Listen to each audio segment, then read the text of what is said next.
अगर गुण और अवगुण का ज्ञान नहीं होगा, अच्छे बुरे का ज्ञान नहीं होगा, तो लोग उसमें भला बुरा कैसे समझेंगे और क्या ग्रहण करना चाहिए, क्या ग्रहण नहीं करना चाहिए, ये कैसे समझेंगे।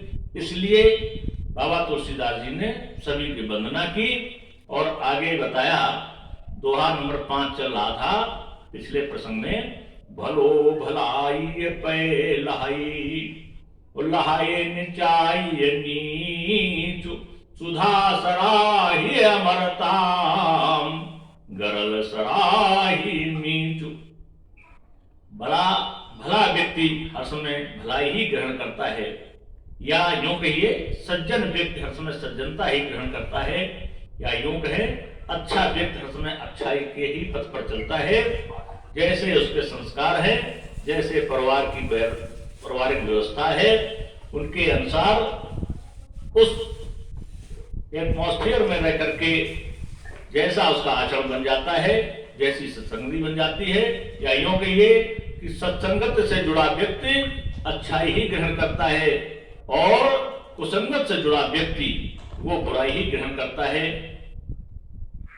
लहाए निचाई नीच, वो निष्ठा के ही कर्म, बुरे कर्मों को ही ग्रहण करता है। ये दोनों का भेद है। सुधा सराही अमरताम, यद अच्छा जैसे अमृत यदि किसी के प्राणों की रक्षा कर दे तो अमृत का महत्व है। अगर सज्जन व्यक्ति किसी दुष्ट जन को भी सच रास्ते पर ले आए तो उसका महत्व है। जैसे हमारे बाबा तुलसीदास जी ने रामायण की रचना की, बहुत लोगों ने इसको ग्रहण किया।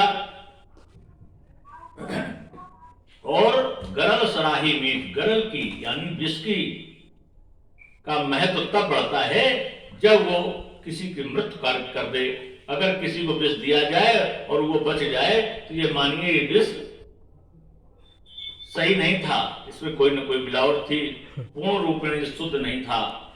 ऐसे ही सज्जनता की बात है। अगर सज्जन व्यक्ति सज्जनता के रास्ते पर चले और कभी उससे विलग न हो, कभी रास्ता न छोड़े, समझो वही सज्जन है। जीवन है, जीवन चलता रहता है, हम सतपथ के अनुयायी रहते हैं, सतपथ पर ही चलना चाहिए। ये जीवन ही झंझावत है।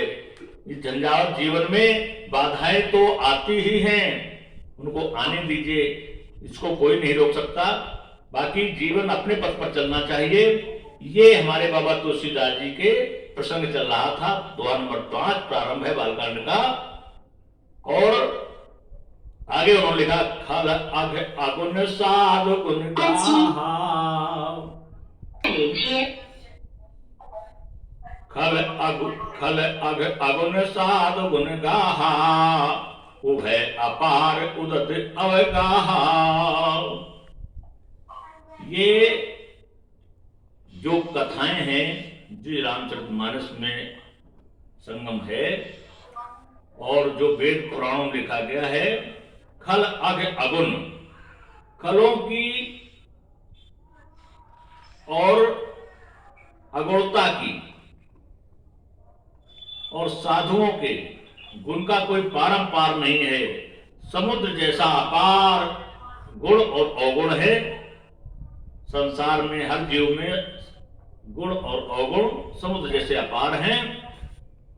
और ते कछु गुण दोष बखाने, इस कारण से हमारे बाबा तुलसीदास ने कुछ गुण और दोषों का बखान किया है, ताकि जिनको लोग सज्जन लोग पहचाने, सज्जनता के गुणों को प्राप्त करें। जो अच्छे गुण हैं उनको ग्रहण करें, जो अच्छे गुण नहीं हैं अवगुणों को छोड़ दें, त्याग कर दें। इसलिए ये संग्रह है। इस संग्रह को गुण और दोष दोनों को बताया गया है। ये संसार ही, ये संरचना में ही सभी प्रकार के गुण और दोष से युक्त ये सृष्टि है ब्रह्मा की।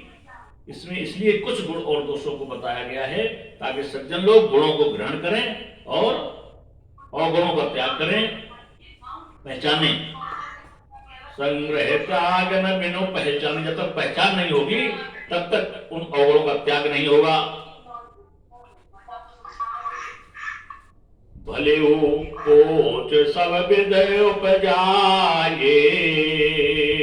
देखिए सृष्टि, ब्रह्मा की सृष्टि में क्या क्या है, ये भी हमारे बाबा तुलसीदास ने लिखा है। भले हो कोच सब विद उपजाए, गण गुण दोष वेद बिल गाए।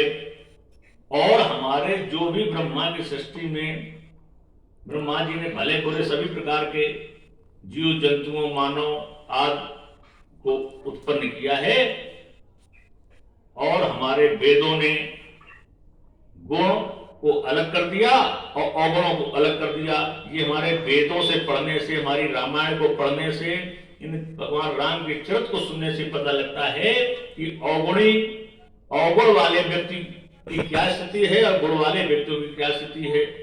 वेदों ने अलग अलग कर दिया कि गुणवान व्यक्ति गुणी होता है और अवगुणवान गुणी व्यक्ति अवगुणी होता है, यानी दुष्ट होता है, और गुणवान सज्जन होता है। कहाँ यह वेद इतिहास पुराना, वेद प्रपंच गुण अवगुण साना। वेद और इतिहास ये कहते हैं कि गुण और अवगुण प्रपंच सब सना हुआ है, सब मिश्रित है संसार में, और वेदों ने उसको अलग अलग किया है, गुण अलग किए हैं अवगुण अलग किए हैं। दुख सुख पाप पुण्य दिन राति, ये हमारे ब्रह्मा जी की सृष्टि में है।